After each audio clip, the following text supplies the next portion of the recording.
Number 1. Way too much clarity. Hi, my name is David and this channel is all about helping beginner photographers and videographers. So if you're a beginner, you're more than welcome to subscribe. Look, no judgment here, okay? We've all been there.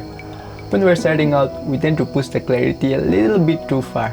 Right now, you may think it's beautiful that way, but here's some hard love.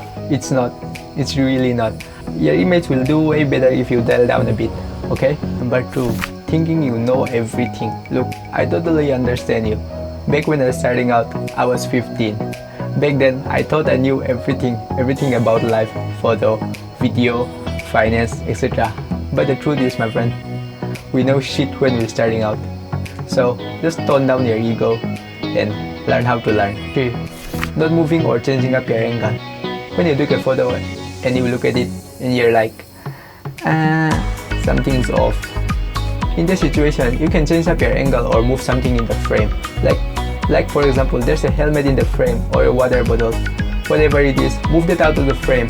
So the image will be a lot cleaner and more appealing to the eye. Or you can change up your angle by moving a little bit to the left or right. This will help you capture more image.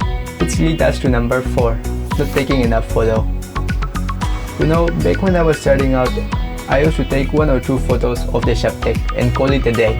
And when I got home and sit down to edit those photos, I always wish that I taken more picture and more different angles. So don't make the same mistake as I did and take better photo by taking a lot more. Number 5. So you're in a poorly lit area, let's say inside your house.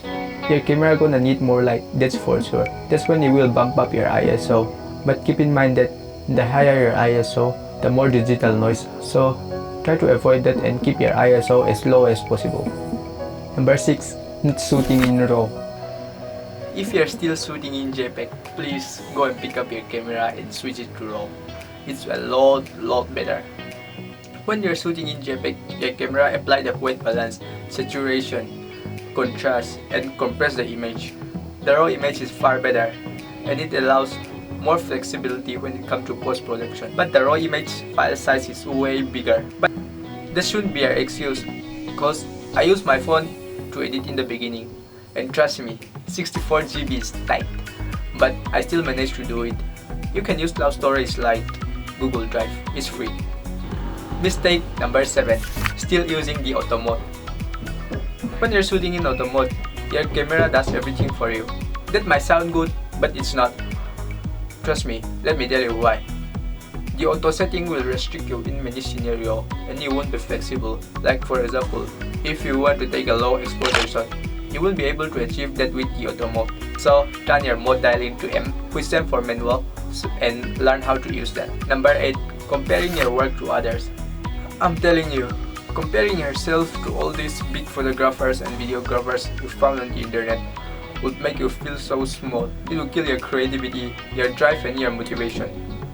Feel so small and not good enough. But keep in mind that they're already doing this stuff for years and years. And here you are, just starting out. So, stop comparing yourself to others and instead be inspired by them. I hope you learned something new. See you next time.